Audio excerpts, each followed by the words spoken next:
Hey Outlaws, welcome back. We have another chapter of Berserk, chapter 377. The last one, chapter 376, was so boring, I didn't even bother covering it. So finally, we get some action. We have Guts actually looking mean again, rather than just big sad man. We've got elephants, we have goats, we have witches, we have Farnese, we have Isidoro. We have all sorts of good fun for you in this chapter. Okay, so let's get started with it. Let's review it, and then let's give some kind of input, some theories and ideas.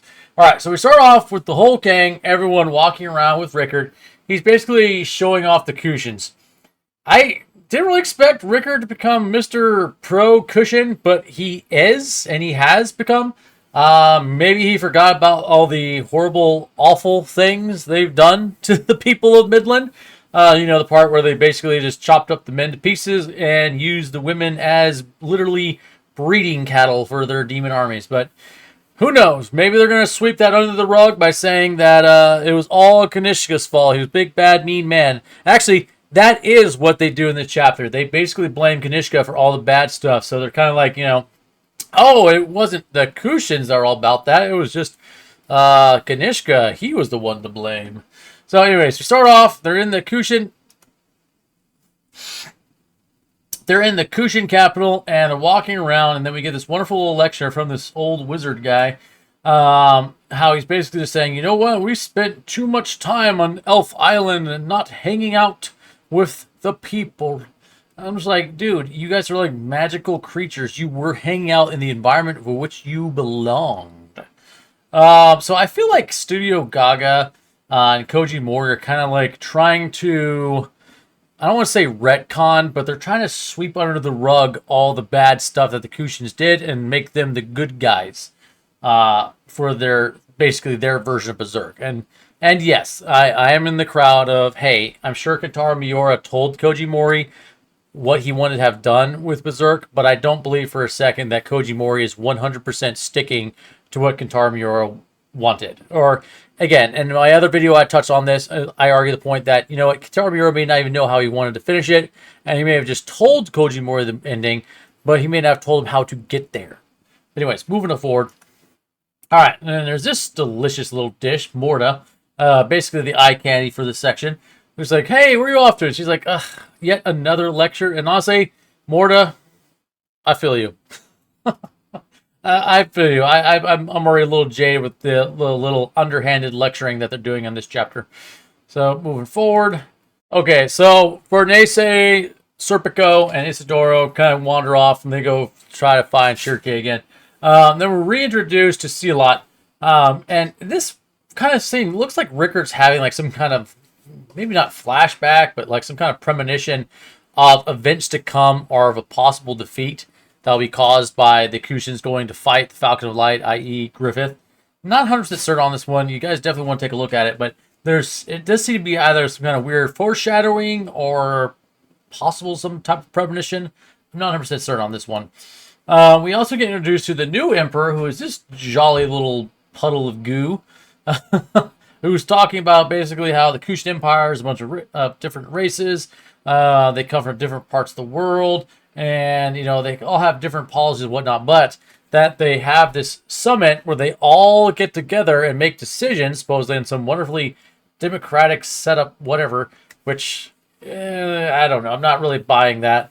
Usually when you have an emperor, people don't really get in councils and get along too well. The emperor just kind of tells everybody what to do. Unless the emperor's just a fake figurehead and the council's the real power. But I'm not really seeing that here. It kind of reminds me a little bit of Dune, but not too much. But basically, they're having a summit preparation for war, as you can see right here. And then, yeah, they basically steal a scene from King Arthur with the round table, and also, like, everyone is seen as equal. It's like, I'm not really buying it. You're selling, but I'm not buying. It doesn't really seem like a proper set for the Kushin, especially, like, since they're obviously a direct representation of Middle Eastern society. Middle Eastern society is very heavily influenced by the elders, and then the religious elders of their society. Not so much, there's tribal chiefs and everything else, of course. But generally speaking, people don't sit around in one big giant circle and sing Kumbaya. But whatever. I think Studio Gaga is just trying to represent the Kushins in a much nicer light since other words, like the past couple of decades, they were represented as the horrible, reprehensible society, is just using Midland people for freaking cannon fodder and birthing mothers for the weird demon things. Anyways, moving forward. So there is some slight politicking going on, very slight. Everyone seems very eager to work together. I think, again, it's because Studio Gaga is trying to push forward very quickly with this portion of the story, keep it rolling. Because if they really delve deep into the politics of the Kushan Empire, it could probably really drag out and be a bore. So this guy right here, he's basically trying to get rid of the Baki Rocket clan and Sealot, and a little surprise is coming in for us with this one. This gentleman right here, he basically stands up. It's like, hey, no, why are you trying to kick him out? We keep dividing ourselves. We should all stand together. And everyone's like, yeah, kumbaya. And that's basically the extent of it. Then they ask Daiba to come in there and say, hey, Daiba, can you explain exactly what's going on? What happened with the Falcon of Light? How did he get all his powers? So he tells them, like, Griffith, the demons he's able to summon, all the crazy magic he's able to do, and they're freaking out completely. Sealot then decides to randomly take this chance to rush forward and bow before the Emperor and be like, I would like to make a direct and simple request. What is this direct and simple request? Basically, make me the top general for your entire army, even though I'm like one of the least popular people here and seen as a guild of assassins. Like, right, dude. Okay. That is interrupted by... So basically this guy right here comes in and he gets blown up from the inside by Rakshas, who just poof. He's having an argument with Sealot, and he like says something nasty to the Emperor, and they're like, oh my god, I can't believe you said that to the Emperor. And that's when Rakshas is like, sweet, I'm just going to go ahead and make him explode and blow out his freaking spine. Sealot, you can see here, is quite surprised by this. And then we have our lovely Farnese, number 1 Bay. Sorry, other shippers, but this is my vain and never likely to happen hope. She's going off to try to find Shirke, and suddenly they sense Mr. Crazy Guy back here, Rakshas, exploding out of him, and they start rushing. Farnese takes off and starts rushing towards the council to see exactly what is going on. And finally, we have our man Guts, who's hanging out by himself in a cell still, and his mark of the brand starts bleeding. And instead of looking like a big, sad, grumpy face, Mr. Pouty Mouth, he finally looks mean, mad, and evil and ready to rock and roll. And there's Rakshas right there. He literally blows out of this guy's freaking spine and starts offing people. Good times. And that is it. That is all we got.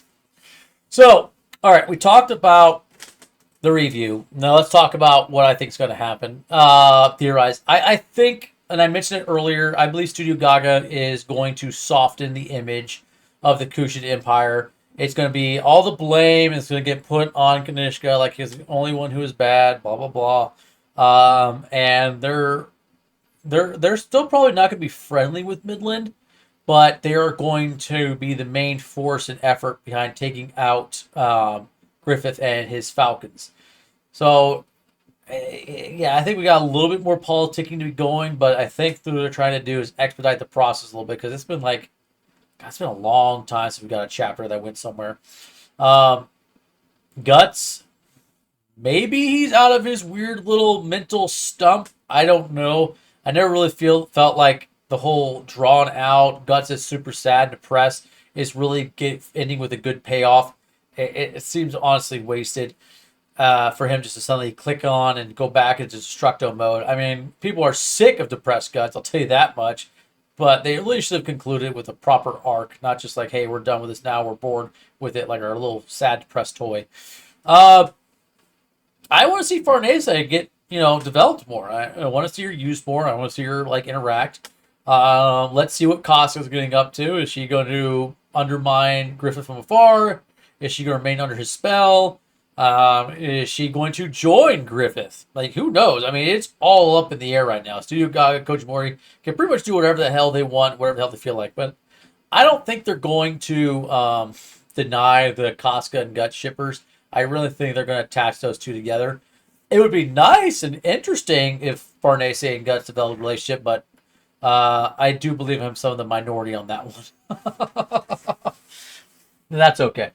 All right, Outlaws. I hope you guys are enjoying it, and I hope you guys enjoy all the other chaos I've been up through, the Buhurt, the giant swords, and all the other chaos.